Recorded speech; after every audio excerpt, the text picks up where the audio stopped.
YouTube, welcome back to another one. You know what I'm saying? We got 10 powerful superheroes who can defeat Thanos alone. The Mad Titan himself, we're finna be seeing who can beat dude by himself. I know I can whoop his ass by myself. Let's get it. Make sure you follow, subscribe. The Marvel Cinematic Universe has been designing the super evil Thanos villain for several years now in order to pit him against the Avengers. We're here to tell you he's just another punk villain on the street. Many of the I remember I first saw him, bro, on Guardians of the Galaxy. Bested Thanos by themselves, and the last one on this yeah, video that's the first time I saw him. I was like, who the hell is the that? most powerful of any Marvel character. But before we get started, make sure to take a moment to click on that subscribe button. Yeah, click the subscribe button, bro. Up to date with these types of videos Dang. and more. Thor? How? Thor. Oh, no, you want to know how? Because I ain't gonna cap, Thor can't beat him, bruh. No, because he whooped Thor ass in the Infinite War. So how? Like, I don't Thanos is this almighty villain who is supposedly going to cause so much chaos and havoc for the Avengers, the MCU needs 2 films to tell the story. But let's get one thing straight right now. Thor could easily best Thanos alone. In the comic book pages, Thanos is a symbol of destruction, wreaking havoc and collecting powers from a multitude of cosmic sources. He's known as one of the most powerful villains in all of the 9 realms and beyond. This should make him a perfect candidate for the Avengers' Great War. But alas, if Marvel were to actually show Thor to utilize the magic and powers he has, Thanos would be of no threat. Thor Volume 2, number 25, written by Dan Jurgens and illustrated by John Romita Jr., proved Thor would hammer Thanos to defeat. In it, Thor is on the brink of death when he takes the weapon forged by... But if you think about it, Thanos can lift Mjolnir up and Stormbreaker, so, I mean, Captain America can too, but I'm just saying. His father Odin and goes after Thanos. Thor easily crushes Thanos' Illumination Stone, breaking his chain of power. He then begins to hammer away at Thanos relentlessly until Thor crushes Thanos and is victorious.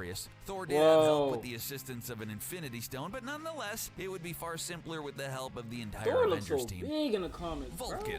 Vulcan is one Okay, I don't know who badass this Omega-level is. mutant, with the abilities to defeat Thanos single-handedly, and we can't wait until he's a huge part of the MCU. Vulcan is the younger brother of Havoc and Cyclops. He was raised in the Shi'ar Empire by the people. He was returned to Earth and served as a slave for Eric the Red. Vulcan was eventually capable of escaping captivity and found his way to Moira McTaggart. McTaggart would eventually introduce him to Professor Charles Xavier, and this would lead to his understanding his abilities. It was here he learned to hone in on his abilities to psionically manipulate all forms of energy and psionic powers of other characters as well. Vulcan has also shown the ability to control his older brother Cyclops' optic blasts, mystical entities and their spells, and has ruptured the space-time continuum. Vulcan would be able to manipulate all these powers and disintegrate Thanos easily. It would be done through the vast power of fire, force fields, and more. He looks strong as hell, though. He looked like he looked like he, you know what I'm saying? Opera GX. He looked like he built for that type of stuff, bro. No cap. I feel like a year now.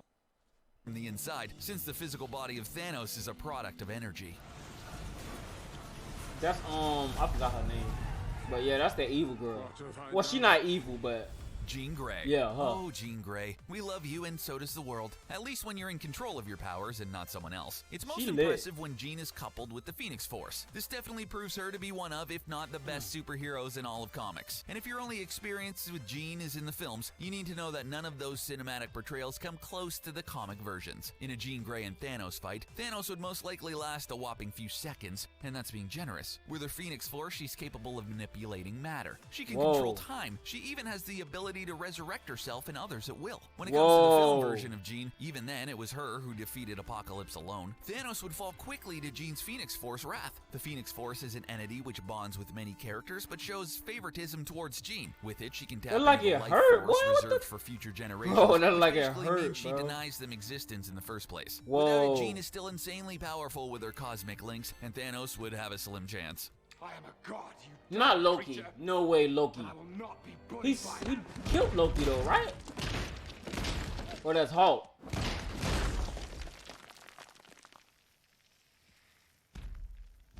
Let me see. Hulk. How? Right, so let's get wait. No. Because in the beginning he whooped Hulk, bro. let me Big see. green hulking machine that is the Incredible Hulk. This beast of a superhero has been through the ringer an infinite amount of times. His rampages have led him to destroying and defeating everything in his path. Here's a short list of characters he's defeated. Inhuman Abomination. King, the entire X-Men in their X-Mansion, Black Bolt, Ghost Rider, Iron Man, Fantastic Four, the Avengers, a demon-possessed Doctor Strange, Sentry, and the Red Hulk. Oh yeah, and he did all this on his own, and he showed no... He beat the whole X-Men? Doctor Strange? No way. signs of weakness, which makes defeating Thanos nothing more than his morning punching bag routine in the gym. However, it's not so easy for the Hulk. Thanos has beaten Hulk numerous of times, but yet in the comic repeatedly talks about how he actively tries to avoid any conflict with Hulk. That is because Hulk's survivability is unmatched by any. He's impervious to nuclear attacks, energy blasts, and temperatures exceeding 1 million degrees. His true strength, though, in defeating Thanos lies in his ability to multiply to an infinite amount his strength, which grows exponentially based on his rage. According to Marvel Wikia, Hulk has a higher durability than Thanos, which means the Hulk only has to get mad enough to defeat him. Bro, the Hulk is low-key lit, bro. Let me hear that, because the Hulk, bro, it's like every time he get mad, he get bigger and angrier, dog. Based on his rage. That's According lit. to Marvel Wikia, Hulk has a higher durability than Thanos, which means the Hulk only has to get mad enough to defeat him. That is lit, boy. Squirrel Girl. How the hell can a bunch of squirrels beat Thanos? Squirrel Girl. You may find this absolutely nuts. Get it? How? But we're here to tell you it's absolutely true. If you have no clue who Squirrel Girl is, pay attention because she can defeat Thanos no problem. Her real name is Doreen Green, and it apparently seems she's fully capable of defeating anyone she battles. How? It's unexplainable in some sense because her only abilities appear to be that of a squirrel. Go figure, right? Her powers are razor-sharp claws, a prehensile tail, an enhanced sniffer, and superhuman physical strength and agility. But even with the paltry powers of a squirrel, she's defeated every character she's ever gone up against, such as Dr. Doom, Deadpool, MODOK, Wolverine, What? and yes, Thanos, to mention a few. She's also by far one of the most ridiculous characters ever designed in the Marvel Universe. She has several nicknames, such as the Slayer of All that breathes and the Anti-Life. If you're looking to get to know the Squirrel Girl more, don't worry, you'll be able to very soon. Marvel Television is set to debut a show revolving around her on Freeform in 2018. There, she will be able to show the world her nut-cracking abilities. Underoos! Spider-Man. Spider-Man. If you know anything of Spider-Man and the battles Thanos has been in, then you surely know his Loki, defeat of I feel like he Spider-Man is can, one of bro. Thanos' most humiliating defeats. This happened when Thanos was in pursuit of a cosmic cube, which is no surprise to fans. What may shock you, though, is during this particular engagement, Thanos used the famous Thanos copter, which is humiliating enough to die from. But alas, it doesn't end there for Thanos. Spider-Man catches up with Thanos and causes Thanos to lose the cube. Spider-Man takes advantage of the situation, and Thanos ends up defeated and is taken away in handcuffs. Come on, Thanos, you're better than this. But we gotta give it to Spider-Man for this battle. It's definitely not the Spider-Man Thanos everyone low-key knows, lit, but it bro. happened, which means it's completely plausible. Crazy. However, for Thanos' sake, we should mention Thanos and Spider-Man have met before, and things haven't ended well for Spider-Man. As in, Thanos crushed Spider-Man, and luckily, Spider-Man was resurrected from death to battle another day. So it seems these two could end up going back and forth, but at some point, we're gonna have to put a cap on how many He barely battles they fought have it like out him in. in As for Infinite now, War, it's a though. coin He just toss choked who him would and win. slammed him. Okay, Deadpool's understanding, of course. Deadpool, he can't die either. So, yeah. He can't die.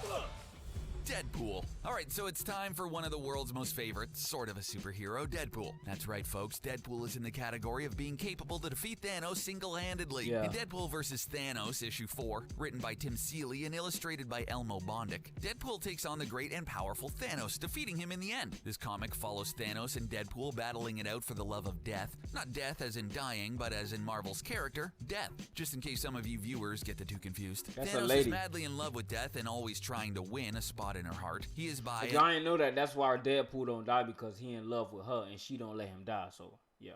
large, the one Marvel character who puts in the most effort to be with her. But when Deadpool tries to compete, there's only one way for it to end. And that's with Thanos, the supervillain who has enslaved planets, wielding cosmic powers multiple times versus the cocky, foul-mouthed Deadpool who won't shut up while he battles with his swords. Deadpool was able to utilize his philosophical wizardry to persuade Death to abandon Thanos, leaving Thanos heartbroken and defeated by Deadpool. As nasty and evil as Thanos is, even he succumbs to the powers of what the heart wants. Wow. Sentry. Here he comes to save the day. That's Look crazy. at this guy. It's a bird. It's a plane. Deadpool No, really it's came down. Marvel's He probably version of alive Superman, as, like, aka superhero. Sentry, who disguises himself as Robert Reynolds. Sentry has the abilities of superhuman speed, strength, and stamina. He's also capable of manipulating light and becoming intangible to others. But alas, when Reynolds takes the form of Sentry, he has a major weakness. When he becomes Sentry, there's a very good chance he might become the Void, which is the physical embodiment of his dark side. When this happens, he causes nothing but havoc. This is how Sentry has the ability to defeat Thanos all alone. During the Siege storyline in Marvel, Sentry was overtaken by the Void. In this form, he killed Ares, the god of war, by literally ripping him in half. He then asked Thanos to kill him, and Thanos cremated him in the sun. However, this only enhanced him as he did not die, but instead continued to regenerate over and over, showing his unlimited power. In a fight with Sentry, Thanos would certainly die almost instantly. Heck, Thanos couldn't even kill Sentry when he clearly wanted him to. This is a no-brainer on who would win. Wow, bro. Odin, of course. Wait, is that Odin? Yeah, that's Odin, right? Odin. Odin is an insanely course. overpowered character. He has super speed, super strength, and super durability, to name a few. This isn't like superhuman abilities as with normal characters. Odin is a god among gods. He has what is called the Odin Force. With this power, he can transport entire alien races to other dimensions, minds galaxies away, and can even stop time and travel through time. Some would say Odin's greatest ability is his intelligence and wisdom. With these powers and abilities, Odin could easily defeat Thanos. In fact, he defeated both Silver Surfer and Thanos, all while not even 1 ounce of sweat dripped from his body. Even with the help of Silver Surfer, Odin was swatting them around like they were bugs, and being extremely merciful at that. The only thing holding Odin back from killing Thanos is a good reason. A huge reason Odin prefers not to battle extremely is because doing so can cause massive collateral damage, like entire galaxies being destroyed as we saw in his fight with Seth. However, for the sake of Thanos' life, it's best if Thanos doesn't get on the bad side of Odin in the movies. Otherwise, viewers will only be watching a quick 3-second fight, although Marvel could save a lot of money in editing and VFX. The One Above All. Who better to defeat Thanos than the creator of everything? The One Above All is an extremely mysterious being. He was first introduced in the 1976 Doctor Strange issue number 13, but to this day remains a mostly mysterious character in Marvel. The One Above All is 100% hands down the most powerful entity in all of the Marvel multiverse. He knows all, is all-powerful and omnipresent. His physical appearance remains a mystery since he can take the form of any entity ever created. He's been known to take the form of Jack Kirby, specifically when the Fantastic Four found their way to the realm of the One Above All's existence. The One Above All has even taken the form of a homeless man, where he gave advice to Peter Parker to go to his Aunt May's dying bedside. Well, what are his powers? They essentially are whatever the mind can think of. If he can think of it, it can happen. Also, since he's the creator of the Infinity Stones, this truly means Thanos has not one chance at hurting the One Above All in the least. If we were Thanos facing the One Above All, we would bend the knee and do as he asks. Otherwise, Thanos can easily be strict from the history books. Some say he resembles Stan Lee. You decide. Enough said. What superhero do you want to see? Bro, I literally Thanos? need to look up the One Above All. Like, who is that, we also bro? know there are You know, if some you like on the here video, you make sure you disagree follow with, subscribe or to the maybe you channel, like man. the We out best. here. Let us